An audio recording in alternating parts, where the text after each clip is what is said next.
જો વધારે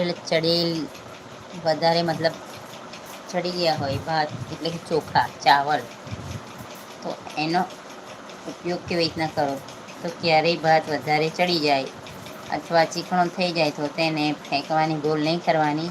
મિક્સર જારમાં નરમ ભાત, રવો, દહીં અને અડધો કપ પાણી ઉમેરીને સ્મૂથ બેટર પીસી લો. 10 મિનિટ પછી તવા પર તેના ઉત્તપ્પા બનાવતા જાઓ. રોજ એવા પોચા ટેસ્ટી બની જશે. બરાબર છે, ઉત્તપ્પા બની જશે. લીંબુ પથ્થર જેવા કડક ના થાય એના માટે શું કરવું જોઈએ, તો લીંબુ બહાર રાખવાથી 2 દિવસમાં કાળા અને કડક થઈ જાય. તો લીંબુને લાંબો સમય રસદાર રાખવા માટે તેની પર સહેજ તેલ લગાવી કાચની બરણીમાં પાણી ભરીને અંદર ડુબાડી દો, અથવા દરેક લીંબુને અલગ અલગ કાગળના ટુકડામાં લપેટીને રાખો. તો લીંબુ 2-3 મહિના સુધી તાજા અને ફ્રેશ રહેશે. હલો, રાધે રાધે, જય માતાજી.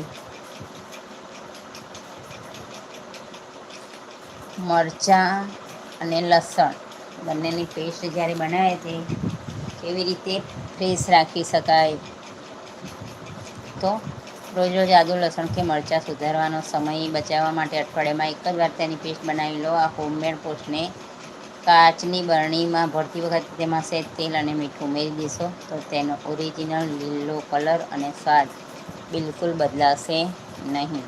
ઓકે. સાબુદાણાની ખીચડી એ અમુક વાર ચોંટી જાય છે. જ્યારે ઉપવાસ હોય તો આપણે બનાવીએ છીએ ને તો થોડુંક આમ ચીપટ થાય છે, ચીકટ. ઠીક છે, તો એ ન થાય માટે શું કરવું જોઈએ આપણે, તો સાબુદાણાની ખીચડી બનાવતી વખતે તે કઢાઈમાં ચોંટીને લોચો થઈ જાય છે. તેનાથી બચવા માટે આપણે શું કરવાનું છે, પલાળેલા સાબુદાણા, કચરો શેકેલો સિંગદાણાનો ભૂકો, ખાંડ અને મીઠું પહેલાં જ હાથથી મિક્સ કરી લો. તો વધારામાં નાતા જ ખીચડીનો એક એક દાણો મોતી જેવો છૂટ્ટો બની જશે.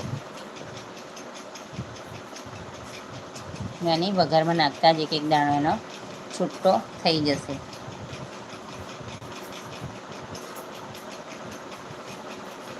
હવે આપણે જોઈશું ભીંડા અને પરવળ.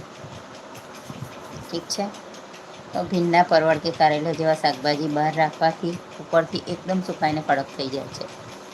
આનાથી બચવા માટે શાકભાજીની સપાટી પર હાથની મદદથી સહેજ કોડિંગ તેલ લગાવી દેવું. તેલનું પડ શાકભાજીનું કુદરતી મોઇશ્ચરાઇઝ હવામાં ઉડી જતાં અટકાવે છે. ઓકે.